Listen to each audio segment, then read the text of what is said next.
जान है please sir. तो इस सेशन को मैं शुरू करता हूं एक बहुत इंपॉर्टेंट एक बात जो हमको समझनी होगी इस सेशन को आगे बढ़ाने से पहले। हमारा जो भी एजुकेशन सिस्टम है या जो भी बचपन से आज तक हमारी कंडीशनिंग हुई है, वो पूरा फोकस सिर्फ एक ही चीज के ऊपर है, वो है कि पैसा कमाओ। सब एग्री करते हैं इस बात से? तो पैसा कमाने पे तो सबका फोकस है, लेकिन कुछ ऐसा है जो इससे बहुत इंपॉर्टेंट है, उस पर किसी का फोकस नहीं है। पैसा कमाने से भी ज्यादा जो इंपॉर्टेंट है वो है कि आपने कितना पैसा बचाया। इंपॉर्टेंट है या नहीं है लॉन्ग टर्म में? सपोजिंगली आपने 50,000 रुपए महीने का कमा तो लिया, लेकिन आपके खर्चे हैं 55,000 रुपए के, क्या करोगे? तो कितना आपने कमाया उससे ज्यादा इंपॉर्टेंट है आपने कितना बचाया। कितना बचाया इससे भी ज्यादा इंपॉर्टेंट है कि जो बचाया उसको किस तरीके से इन्वेस्ट किया। ये कितने लोग समझ पा रहे हैं इस बात को? बट ये हमको कहीं नहीं सिखाया जाता है। स्कूल्स में, कॉलेजेस में, घर पे भी इसकी इतनी बात नहीं होती है कि पैसे को इन्वेस्ट कैसे करना है, स्मार्टली कैसे इन्वेस्ट करना है। क्योंकि अगर आपको स्मार्टली इन्वेस्ट करना आता है और आप मान लो महीने का, मैं बहुत बड़ी बात नहीं करता, 2-3 हज़ार रुपए भी इन्वेस्ट करते रहते हो अभी से, इस एज ग्रुप से, which is around 25 years 30 years, तो आने वाले 20 साल बाद, 30 साल बाद पता है आपके अकाउंट में कितना पैसा हो सकता है अगर स्मार्टली इन्वेस्ट करते हो तो? करोड़ों रुपए हो सकते हैं। तो this topic today is extremely important, चाहे आप मेल हो चाहे फीमेल हो। और जरूरी नहीं है ये उन्हीं लोगों के लिए है जिनकी एज ग्रुप 25 साल है, 30 साल है, 35 साल है, क्योंकि इन बातों को सीखना एक्चुअल में जरूरी है at as young of age as possible. यानी अगर आपकी एज 18-19 साल, 20 साल भी है, जो लोग कैमरे पे देख रहे हैं उनको मैं बोलता हूँ, जो वीडियो में देख रहे हैं, कि अगर आपकी एज 18-19 साल है, 20 साल है, तब भी आपके लिए सेशन बहुत इंपॉर्टेंट है, इनफैक्ट ज्यादा इंपॉर्टेंट है। और मेरे को आइडिया कहाँ से आया ये सेशन करने का? मेरे एक फ्रेंड है, मेरी वैसे उनसे बातचीत हो रही, उन्होंने मेरे से पूछा कि यार मेरे पास में कुछ फंड पड़ा हुआ है, मुझे क्या करना चाहिए, उसको कहाँ इन्वेस्ट करना चाहिए, कुछ आइडियाज हैं आपके पास? नहीं, उन्होंने मुझसे पूछा, आप क्यों बीच में टांग अड़ा रहे हो? सीधा ही म्यूचुअल फंड। तो उन्होंने मेरे से पूछा, तो मैंने ये नहीं कहा जो इन्होंने कहा, मैंने सबसे पहले उनसे ये पूछा, मैंने कहा आपने क्या किया हुआ इस पैसे का और कितना पैसा आपने जोड़ा हुआ है? तो उन्होंने बताया मेरे अकाउंट में अराउंड 4-5 लाख रुपए पड़ा हुआ है। मैंने कहा अकाउंट में मतलब? कहते सेविंग्स अकाउंट में। And it's a huge blunder. और आप में से भी बहुत सारे लोगों के अकाउंट में पैसा पड़ा हुआ, कितने ऐसे हैं यहां पर? सेविंग अकाउंट में इंटरेस्ट कितना है पता है? 3%, 3.5%। इन्फ्लेशन कितनी है? इन्फ्लेशन पता है ना हम सबको क्या है? मान लो आज हम पेट्रोल खरीदते हैं, कितने का है पेट्रोल? कितने रुपए लीटर है? 73। ये आज से 20 साल पहले कितने का था? 20-25 रुपए का। तो 25 रुपए से बढ़ करके आज कहां हो गया है? 73 पे पहुंच गया, तो ऑलमोस्ट 3 गुना बढ़ गया है। तो अगर वो पैसा आपके सेविंग अकाउंट में पड़ा होता तो क्या वो 3 गुना बढ़ जाता? तो आप लॉस में हो। समझ गए? इन्फ्लेशन का जो रेट है अप्रॉक्सीमेटली आप कह सकते हो 6% के आसपास मान लेते हैं, वो वेरी करता रहता है। बट अगर 6% इन्फ्लेशन है और 3% आप अर्न कर रहे हो उस पैसे पे, तो आप कमा नहीं रहे हो, आप गंवा रहे हो, क्योंकि उस पैसे की वैल्यू कम होती चली जा रही है और आप खुश हो रहे हो कि मैं पैसा जोड़ रहा हूं। आप जोड़ नहीं रहे हो, आप बेवकूफी कर रहे हो। तो इस तरह की कुछ चीजें हैं जो हमको सीखनी बहुत जरूरी है। और जैसे मैंने उनको ये बात बोली तो it was a surprise for him. मैंने कहा ये पैसा सेविंग्स में क्यों पड़ा है, इसकी एफडी क्यों नहीं कराई? क्योंकि एफडी में एटलीस्ट 7% इंटरेस्ट है। कहता मैंने कभी सोचा ही नहीं ऐसे, मेरे को किसी ने बताया ही नहीं इसके बारे में, कभी सिखाया ही नहीं। और ये कोई छोटी प्रॉब्लम नहीं, बहुत बड़ी प्रॉब्लम है। मैंने कुछ कैलकुलेशंस करी, फिर उनको मैंने बताया, मैंने कहा अगर सिर्फ इतना सा स्टेप हमने उठा लिया ना, इतना सा जो कुछ भी नहीं है, कुछ घंटे का है, कि जो सेविंग में पड़ा है उसकी एफडी करानी है। एफडी भी अलग अलग ड्यूरेशन की करा दी। कुछ जो हमको पता है कि अभी इमीडिएटली काम नहीं आना है, उसकी मान लो 3 साल की करा दी। कुछ लगता है इमीडिएटली काम आना है तो 6 महीने की एफडी करा दी। अगर इतना सा भी हमने स्टेप उठा लिया तो अगले आने वाले 20 साल बाद कितने का फर्क पड़ जाएगा? Any idea? लाखों रुपए का फर्क पड़ेगा, कम से कम 20 लाख रुपए का फर्क पड़ेगा आने वाले 20 से 25 साल में। तो मैंने कहा वो जब 20-25 लाख आएंगे, अब ये करोगे तो हो ही आप, जो मैंने बताया है, तो उसमें से कुछ थोड़ा इधर भी दे देना भाई। आपने कितना पैसा कमाया उससे इंपॉर्टेंट क्या है? कितना बचाया। अब पैसे को बचाते कैसे हैं? पैसे को बचाना मतलब हम क्या समझते हैं? खर्चे कम करो, बस ये तो हमको समझ आता है कि सब्जी वाले से लड़ते रहो, रिक्शे वाला 10 रुपए नहीं भैया 8 रुपए ही दूंगी मैं, तो बचा लो 2 रुपए। इसकी मैं बात नहीं कर रहा हूं, मैं बात कर रहा हूं थोड़ी बड़ी गेम की, जहां पे हम कुछ बेवकूफ़ों वाले स्टेप्स उठाते हैं और अपना करोड़ों का नुकसान कर बैठते हैं। मैं 2-3 रुपए की, 5 रुपए की बात नहीं कर रहा हूं। जो आज देखने में हजारों लग रहे हैं वो आने वाले टाइम के करोड़ों हैं। याद रखना मेरी इस बात को। हजारों लाखों बन जाते हैं कुछ साल बाद और लाखों करोड़ों बन जाते हैं कुछ साल बाद, अगर हमने स्मार्टली इन्वेस्ट किया तो। अब बताता हूं आपको एक बहुत बड़ी गलती जो हम सब कर रहे हैं। आप में से कितनों ने इंश्योरेंस कराई हुई है? कौन सी इंश्योरेंस कराई हुई है? कितनों ने एंडोमेंट वाली कराई हुई है? कितनों को तो, एक मिनट, जिन्होंने इंश्योरेंस कराई हुई है कितनों को पता ही नहीं उन्होंने कौन सी कराई हुई है? करो, हाथ ऊपर करो। अरे वाह, वाह जी वाह। कितने हैं जिन्होंने एंडोमेंट कराई हुई है? एंडोमेंट पता है क्या होती है? कि आपने हर साल का इतना एक एक्स अमाउंट दिया, मानो 20-30 हज़ार रुपए दिया, और 10 साल बाद, 20 साल बाद आपको इतने लाख रुपए मिल जाएगा। उसको एंडोमेंट बोलो। हाँ, वही कराई है इसमें, हाँ वही कराई है सर।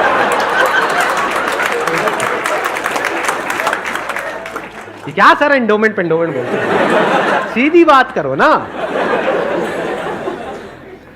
इंश्योरेंस का मतलब लोग यही समझते हैं इंडिया में कि हर साल का इतना पैसा जाना है, इतना प्रीमियम जाएगा, 20,000, 30,000, 40,000, और 20 साल बाद आपको इतने लाख रुपए मिल जाएगा। मान लो 20 लाख रुपए मिल जाएगा, जो सुनने में बड़ा अट्रैक्टिव लगता है। बेवकूफों वाला स्टेप है ये। कितनों ने टर्म इंश्योरेंस कराई हुई है? हार्डली 3 या 4 या 5 लोग। कमाल जी कमाल। देख लो कितना बड़ा ब्लंडर है ये अभी आप सपने में भी नहीं सोच सकते। और ये आपको कोई नहीं बताएगा, ना कोई बैंक वाले बताएंगे, ना कोई इंश्योरेंस एजेंट बताएगा, ना आपका कोई दोस्त बताएगा, क्योंकि जब पैसा बीच में आ जाता है तो यारी दोस्ती सिर्फ नाम की होती है। दारू पी रहे हो, ओ तुम मेरा भाई है, मैं तेरे साथ में कभी कुछ गलत नहीं कर सकता, ले तू एंडोमेंट करा, ओ तू मेरे पे छोड़ दे यार। और आपको पता ही नहीं है आपका कितना बुरी तरीके से कटा है। तो अब ध्यान से समझना, ये जो टर्म इंश्योरेंस है ये आपको कराने के लिए कोई नहीं बोलेगा। क्यों? क्योंकि इसमें जो इंश्योरेंस एजेंट है उसको पैसा ना के बराबर मिलेगा। जो एंडोमेंट प्लान्स होते हैं, जो यूलिप्स होते हैं, उसमें उनको अच्छा खासा कमीशन मिलता है, कुछ केसेस में 30% तक भी मिलता है। अगर आपने मानो 20,000 की इंश्योरेंस कराई तो 30% कट गया आपका। आपका कट नहीं गया है, पैसा आपका कट गया है। 6,000 रुपए गया। अगर 6,000 रुपए वैसे कहीं पे खो जाते हैं या नहीं मिलते हैं या कोई लेकर के आपसे भाग जाता है, कितने दिन तक टेंशन रहती है? मजे की बात क्या है, आपको पता ही नहीं है कि आपके साथ क्या हुआ है। ये जो टर्म इंश्योरेंस होती है इसमें ना के बराबर कटता है। इसमें बस एक पॉइंट होता है जिसको सुनते ही आप लोगों को झटका लगेगा, जिनका कन्वेंशनल माइंडसेट है। टर्म इंश्योरेंस क्या होती है कि आप इतना पैसा देते रहो, मानो आपने 10 साल दिया, 20 साल दिया, 30 साल दिया, 30 साल बाद आपको 1 रुपए भी वापस नहीं आएगा। ओ सर, ये क्या सर, वापस नहीं आएगा तो फायदा क्या है? इंश्योरेंस किस लिए होती है? किस लिए होती है? कि कल को आपको कुछ हो जाए। ये बेसिक सी बातें बता रहा हूं आपको, ये नहीं पता है लोगों को। अभी देख लो कितनों ने हाथ उठाया था। बेसिक सी बात समझो, इंश्योरेंस का जो मतलब होता है वो होता है कि अगर आपको कुछ हो गया तो आपकी फैमिली को इतना पैसा मिल जाए कि उनको टेंशन ना हो। मान लो आप अर्निंग मेंबर हो फैमिली में, आप महीने का मान लो 30,000 कमा रहे हो, 40,000 कमा रहे हो, तो इंश्योरेंस का मतलब क्या है कि अगर आपको कुछ हो जाए तो आपकी फैमिली को इतना पैसा मिलना चाहिए कि उनके पास 40-50 हज़ार रुपये आता रहे। ये जो पॉलिसीज होती हैं, एंडोमेंट, यूलिप और ये सब जितनी भी होती हैं, इसमें कवर बहुत कम होता है। कवर का मतलब समझते हैं हम? कवर मतलब लाइफ कवर, जितने की कवरेज हुई है। कि अगर आप मानो 50,000 का प्रीमियम दोगे तो आपको कवरेज मिलेगी, अलग अलग प्लान में अलग अलग होती है, मान लो 10 से 20 लाख रुपए की। मान लो अगर आपको 20 लाख रुपए मिल भी गया आपकी फैमिली को आपके जाने के बाद में, अगर आप साल का 50,000 दे रहे हो तो इसका मतलब अच्छा खासा कमा रहे हो, मान लो लाख रुपए महीने का कमा रहे हो, तो क्या उस 20 लाख रुपए में आपकी सारी जो भी फैमिली की प्रॉब्लम्स है वो सारी सॉल्व हो जाएगी? तो करा क्यों रहे हो ऐसी इंश्योरेंस? बस लालच, कितने साल बाद इतना पैसा मिलेगा? 20 लाख को अगर आपकी फैमिली आपके जाने के बाद में बैंक में रखती है, वहां से कितना इंटरेस्ट आएगा? मान लो 7% भी आ जाता है। 7% कितना होता है? 1,40,000, 20 लाख पे महीने का कितना हुआ? 12,000 रुपये महीना। चलो 1 लाख भी हटा देते हैं। अगर आपकी सैलरी 50,000 थी तो क्या 12,000 रुपये महीना बहुत है आपके लिए, आपकी वाइफ के लिए, आपके बच्चों के लिए, आपके मदर फादर के लिए, सबके लिए बहुत है? बिल्कुल। तो फिर ऐसी इंश्योरेंस हम क्यों कराते हैं? क्योंकि हम इन चीजों में कभी दिमाग ही नहीं लगाते हैं। कोई और हमारे लिए दिमाग लगा रहा होता है, कोई एजेंट या फिर बैंक वाले फोर्स कर रहे होते हैं। आजकल ये नया ट्रेंड चल गया है कि आपके बैंक अकाउंट में थोड़ा सा भी पैसा पड़ा होगा तो बैंक से फोन आ जाएगा। हो रहा है ऐसा है? नहीं हो रहा है कि क्यों रखा हुआ है, ये करा लो ना, वो करा लो ना। अब वो क्या करवाने को बोलेंगे आपको, जिसमें आपका फायदा है, जिसमें उनका फायदा है। इस बेसिक सी चीज को समझ लो। तो टर्म इंश्योरेंस के लिए आपको कोई नहीं बोलने वाला। उल्टा अगर आप बोलोगे तो वो लोग मना ही करेंगे, आपको कहेंगे इसमें मिलना तो है नहीं, फायदा क्या है। अब टर्म इंश्योरेंस का फायदा समझो। यहां पे आपने एंडोमेंट में, यूलिप में कितना दिया? 50,000 साल का, और मिला कितना? कवर कितने का है? 20 लाख का मैक्सिमम। कई कई केसेस ऐसे भी हैं जहां पे 50,000 आपने दिया और 10 लाख का कवर है, और 10 लाख रुपए कुछ भी नहीं है अगर कुछ आपको हो जाता है तो। अब वहां पर क्या है? 10,000 रुपए आप देते हो साल का, और कवर कितना है? 1 crore. 1 crore approximately, depends upon the age. But 1 crore का आपको कवर मिला। 10,000 रुपए आपने साल का दिया, 1 करोड़ अगर उन्होंने बैंक में भी रखा तो कितना आया? 60,000 महीने। 7 लाख रुपए साल का आया। महीने का कितना हुआ? अराउंड 60,000। बहुत है। अगर आप 50,000 रुपए कमा रहे हो, बल्कि 10,000 ज्यादा दे दिए। अगर आप मैं वही बोलने ही वाला था कि अगर आप जरूरत से ज्यादा लड़ते हो घर में तो आपके घर वाले खुश होंगे। चलो एक काम तो अच्छा किया जिंदगी में। तो अगर आपका बजट 50,000 का है इंश्योरेंस कराने का, तो 10,000 आपने कराई टर्म इंश्योरेंस, बिना ये सोचे कि मेरे को वापस कितना मिलेगा, क्योंकि वापस मिलने के लिए इंश्योरेंस नहीं है। इंश्योरेंस है लाइफ कवरेज के लिए। टर्म इंश्योरेंस मतलब क्या? कि आप उतना ही पैसा दे रहे हो जितने का आपको लाइफ कवर चाहिए। सिंपल। मान लो आप लाख रुपए महीने का कमा रहे हो, तो आपको कितने की पॉलिसी चाहिए? 2 करोड़। 2 करोड़ की। 2 करोड़ के लिए कितने का प्रीमियम जाएगा साल का? 20,000 रुपए। बस, इससे ऊपर 1 रुपए भी देना इलॉजिकल है। इसको बोलते हैं पैसे को बचाना। और वैसे अगर आपको 2 करोड़ की कवर चाहिए एंडोमेंट पॉलिसी में, तो कितने का प्रीमियम देना पड़ेगा साल का? 10 से 20 लाख रुपए साल का आपको प्रीमियम देना पड़ेगा। मतलब जितना कमा रहे हो उससे ज्यादा देना पड़ेगा। समझ गए क्या हो रहा है? जो कमा रहे हो वो सारा इंश्योरेंस में ही जाएगा, तब जाकर के एक ढंग का कवर मिलेगा आपको। जब मैंने भी अपने घर में बात करी टर्म इंश्योरेंस कराने की अपनी, तो उन्होंने सबसे पहली चीज यही पूछी, मेरे जो फादर है, कि ठीक है ये तो समझ आता है कि इतना पैसा जा रहा है, 20 साल बाद कितना मिलेगा? मैं कुछ नहीं मिलेगा। मैं कहा हाँ अगर कुछ हो गया तो मिलेगा। कहता अरे नहीं नहीं बेटा ये क्या बात कर। मैं कहा इसीलिए होती है इंश्योरेंस पॉलिसी, मिलेगा। इस तरह से आप ज्यादा से ज्यादा कवर ले सकते हैं। Health insurance sir? Health insurance is must. आज के टाइम में बहुत जरूरी है। नहीं तो होगा क्या? आपने पैसा बचाया, मान लो बहुत एफर्ट किया, बहुत मेहनत करी, पता नहीं क्या क्या करा, और एक एक्स अमाउंट आपने बचा भी लिया।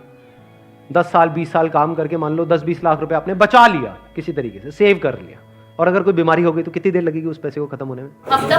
हफ्ता, 10 दिन, 15 दिन। कितने लोग प्रैक्टिकली मेरी इस बात से रिलेट कर पा रहे हैं? सब कर पा रहे हैं। और कितनों ने हेल्थ इंश्योरेंस कराई हुई है? रिलेट सारे कर पा रहे हैं, लेकिन हार्डली आधे लोग ऐसे हैं जिन्होंने एक्चुअल में अपनी हेल्थ इंश्योरेंस कराई हुई है। और हेल्थ इंश्योरेंस भी मुझे लग रहा है ज्यादातर ने तो नाम के लिए करा रखी होगी। कितना कवर है? क्योंकि अगर आप कवर ज्यादा भी लेते हो तो प्रीमियम आपको बहुत ज्यादा नहीं देना पड़ता है, मार्जिनली एक्स्ट्रा होता है। उसमें आपकी पूरी फैमिली कवर हो जाती है। मतलब आप, आपकी वाइफ, आपके बच्चे सारे कवर हो जाते हैं। इसको आप हेल्थ इंश्योरेंस कहो, मेडिकल इंश्योरेंस कहो, मस्ट है ये होनी ही चाहिए। ज्यादातर ऐसे केसेस में क्या होता है, जिन्होंने कोई हेल्थ इंश्योरेंस अपनी नहीं कराई होती है, क्योंकि अब छोड़ तो सकते नहीं उस पर्सन को जो हमारे साथ में है, या खुद अगर कुछ हो गया तो अब अपने आप को ये तो नहीं कह सकते कि हाँ मरते हैं। तो ऐसे में क्या होता है, एक तो सेविंग्स आपकी खत्म होती है बड़ी तेजी से, दूसरा क्या खत्म होता है, और क्या होता है? लोन लेना पड़ेगा, उधार लेना पड़ेगा। उस उधार को चुकाने का मतलब क्या है? कि आप कभी जिंदगी में दोबारा सेव कर ही नहीं सकते। समझ रहे हो ये प्रॉब्लम कितनी बड़ी है और कितनी कॉम्प्लिकेटेड है ये, कि मतलब जिंदगी में कभी आप पैसा जोड़ ही नहीं पाओगे, क्योंकि जो कमाओगे अब वो सारा उधार चुकाने में लगता रहेगा। या तो आप लोन लोगे बैंक से, या अपने किसी दोस्तों से, यहां से वहां से, जिससे भी लोगे। अगर नहीं दोगे उनको वापस तो दोस्ती खराब करोगे। और एक और जब बात यहां तक आई है तो एक और चीज, एक और गलती हम करते हैं, we want to make quick money. उससे हमेशा बच करके रहो। जहां भी क्विक मनी की बात हो रही हो, भैया इतना पैसा लगा दो, इतने टाइम में इतना पैसा मिल जाएगा, ये हो जाएगा वो हो जाएगा, वहां से भाग जाओ, उल्टे हो जाओ और भाग जाओ वहां से, रुकना मत गलती से भी। ऐसी बहुत सारी स्कीम चल रही हैं मार्केट में, अनलिमिटेड, और करोड़ों लोगों ने अपने पैसे गंवाए हैं इन चक्करों में। अब आते हैं एक दूसरे एस्पेक्ट पे कि चलो हमने स्मार्टली पैसे को जोड़ा। कब जोड़ा? जब फालतू की जगह पे हमने पैसे को ब्लॉक नहीं किया। जैसे अगर आपने कोई एंडोमेंट प्लान ले लिया इंश्योरेंस का, जहां पे आपका साल का 50,000 रुपए जा रहा है, तो 50,000 रुपए तो आपका ब्लॉक हो गया अगले 20 साल के लिए। समझ गए ना? तो हमने वहां पे स्मार्टली प्ले किया, टर्म इंश्योरेंस कराई, वहां से पैसा बचाया। तो अभी जो पैसा बचा, इसका हम क्या करें? क्या सेविंग अकाउंट्स में पड़ा रहने दें? No use. वो आपका पैसा बढ़ नहीं रहा है, एक्चुअल में कम हो रहा है। वहां पे जो आपके पैसे पड़े हुए हैं वो 10 साल बाद और कम हो जाएगी उसकी वैल्यू। तो करना क्या चाहिए? इतना पैसा जितना आपको लगता है कि यार मेरे को इमीडिएटली जरूरत पड़ सकती है, वो कितना है? जितना आपके महीने के खर्चे हैं, इंटू 6 कर दो। वो पैसा है जो आपको कभी भी जरूरत पड़ सकती है। तो उस पैसे की आपने एक 6 महीने की एफडी करा दी। और एक बहुत अच्छा ऑप्शन अवेलेबल है हमारे पास में, वो है mutual funds.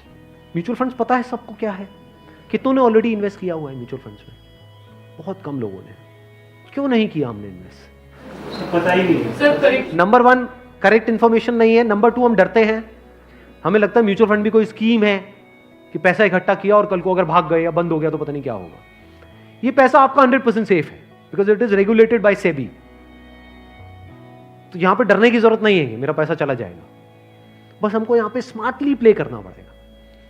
So what we need to do is, एक तो आपने अपने 6 महीने का जो अपना कॉर्पस है उसको अलग कर दिया, यानी जो पैसा आपको चाहिएगा उसकी आपने एफडी करा दी, इंश्योरेंस वगैरह को प्लान कर लिया अच्छे से। फिर जो पैसा आपका बचा उसमें आप इन्वेस्ट कर सकते हो through SIP, systematic investment plan. It is an excellent option. Never try to get into stocks directly अगर आपको बहुत ही डीप नॉलेज नहीं है शेयर मार्केट की तो। हाँ, you are qualified in that और आपका काम ही वही है, तब तो ठीक है। बट किसी की सलाह सुनी कि यार, या कोई कहानियां सुनी कि ये शेयर पहले इतने का था अब इतने का हो गया, सुनी होंगी ऐसी कहानियां। Never invest in stocks directly, क्योंकि कुछ नहीं पता कि वो कंपनी का क्या होने वाला है। हो सकता है आपका 100 रुपए आपने पूरा जो भी आपने जोड़ा या 1 लाख रुपए आपने जोड़ा और किसी के एडवाइस पे आपने उठा करके लगा दिया, वो 1 लाख रुपए 10,000 भी रह सकता है कुछ टाइम के अंदर अंदर, पता भी नहीं लगेगा। कहते हैं ना, never put all your eggs in the same basket, in one basket. तो अब करें क्या? क्योंकि अब प्रॉब्लम क्या है, इन्फ्लेशन अगर है 6% का और एफडी में आपको मिल रहा है 7%, तो अल्टीमेटली आप कितना कमा रहे हो? 1%। 1% से क्या होगा? करोड़पति बन जाओगे? इम्पॉसिबल। तो आप क्या कर सकते हो, अपना आधा पैसा सेफ जगह पर रखो। सेफ जगह क्या है? एफडी हो गया। एफडी में भी एक और चीज है जो बहुत लोगों को नहीं पता है। वो क्या है कि ऐसे, एक तो है बैंक में आप एफडी कराते हो, एक है कुछ कंपनीज है जो क्रिसिल से या इकरा से, ऐसे ये कुछ ऑर्गेनाइजेशंस हैं, वहां से AAA रेटेड है। AAA रेटेड का मतलब होता है highly secure, as secure as a bank. वहां पर अगर आप एफडी कराते हो तो आपको 9% तक का इंटरेस्ट मिल जाता है। ये जो सुनने में लगता है ना 7% और 9%, ये अभी छोटा लगता है, लेकिन आने वाले 20 साल बाद इसकी कितनी बड़ी अमाउंट होती है अगर आप कंपाउंडिंग को बीच में ले आओ, that you can't even think in the wildest of your dreams. Compounding कितने लोगों को पता है? बहुत कम को। देखो, कंपाउंडिंग मतलब होता है जो हमको इंटरेस्ट मिलता है हमारे पैसे पे, जहां भी हम इन्वेस्ट करते हैं उस इंटरेस्ट पे भी तो इंटरेस्ट मिलता है ना। मान लो आपने 100 रुपए इन्वेस्ट किया, 1 साल बाद 20% की रिटर्न आई, तो अगले साल 120 पे 20% मिलेगा। कितना हो गया? 144। उसके अगले साल 144 पे 20% मिलेगा, 100 पे नहीं मिलेगा।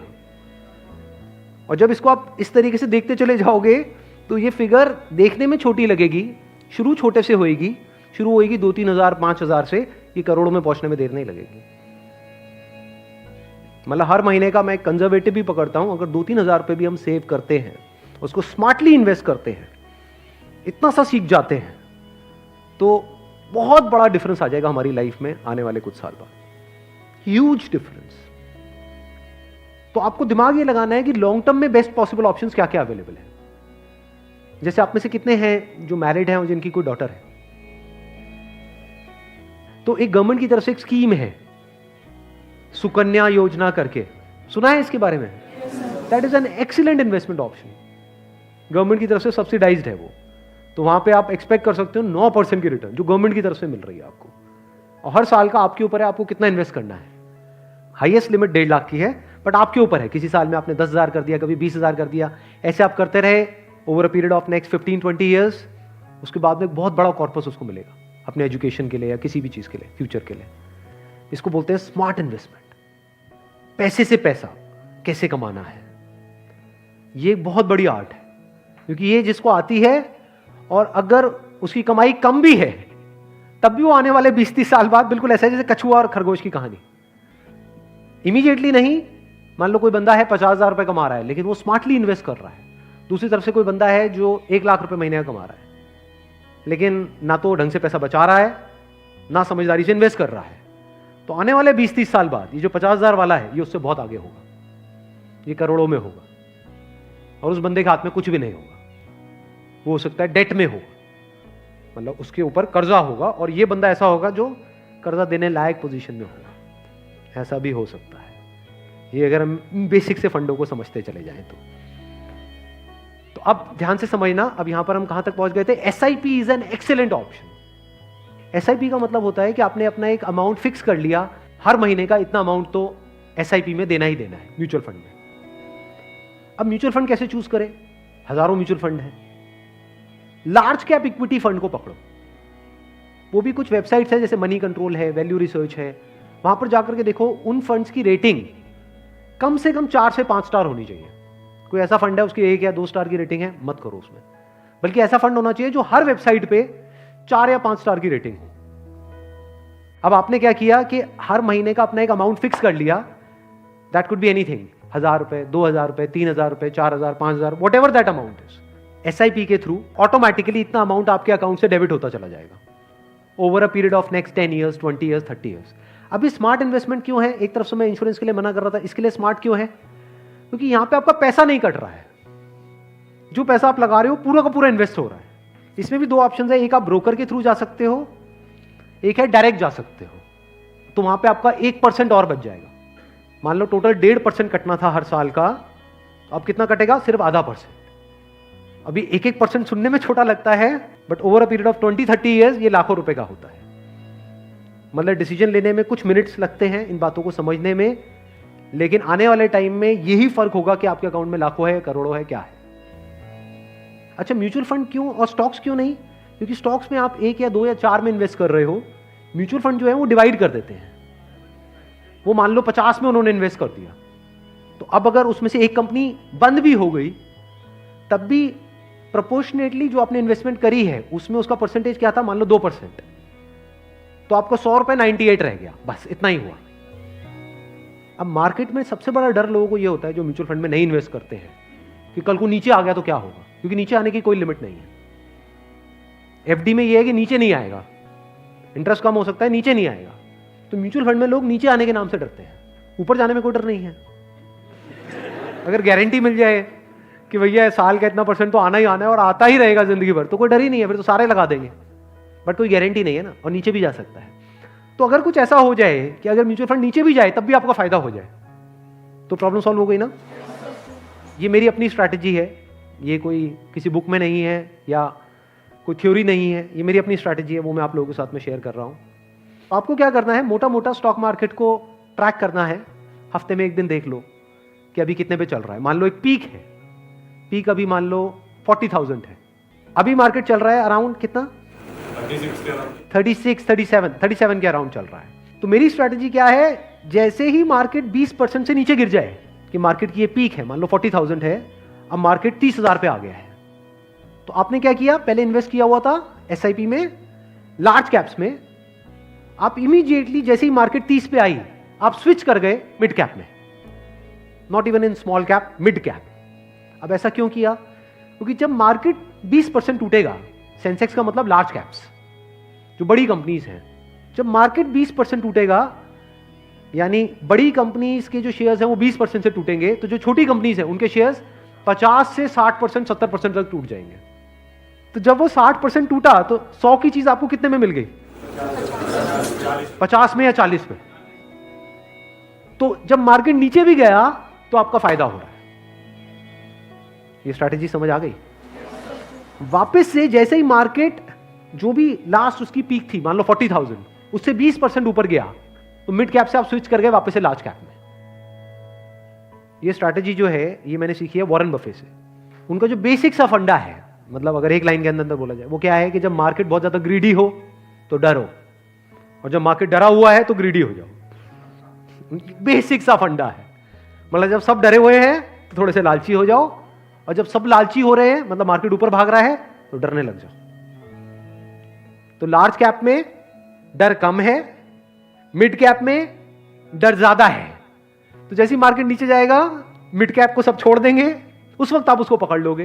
तो अब चाहे मार्केट ऊपर उठे तब भी आपका फायदा है, नीचे गिरे तब भी आपका फायदा है। आप वेट कर रहे हो, मैं आज एक्चुअल में वेट कर रहा हूं। लोग हैं डरते हैं, जो म्यूचुअल फंड में इन्वेस्ट करते हैं, स्टॉक्स में इन्वेस्ट करते हैं, लोग डरते हैं कि मार्केट नीचे ना आ जाए, मार्केट ऊपर जाए। मैं वेट कर रहा हूं, जाए तो सही नीचे। समझ गए?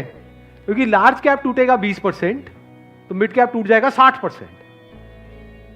तो मेरा 100 रुपए लगा हुआ था तो 80 रह जाएगा, उस 80 को उठा करके मैं मिड कैप में डाल दूंगा, फिर आराम से बैठ जाऊंगा कुछ सालों के लिए।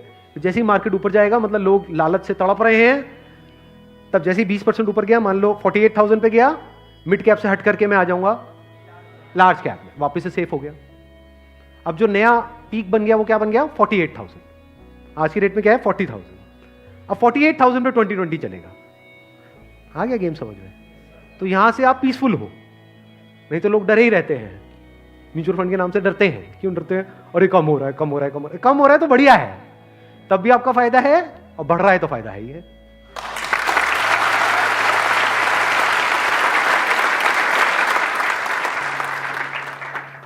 समझ गए? ये बेसिक सा फंडा है, हमेशा याद रखना। मतलब मासिस की जो साइकी है उससे आप कुछ अलग करोगे तभी आपके साथ कुछ अलग होगा, नहीं तो पूरी मार्केट रो रही होगी, आप भी बैठ करके रो रहे होंगे। अरे टूट गया, टूट गया, टूट गया, टूट गया, अरे गिर गया, गिर गया, गिर गया, गिर गया, मैं बर्बाद हो गया, मैं बर्बाद। बर्बादी में भी आपका जश्न होगा अगर इस तरह से आप समझ पा रहे हो तो। Thank you so much.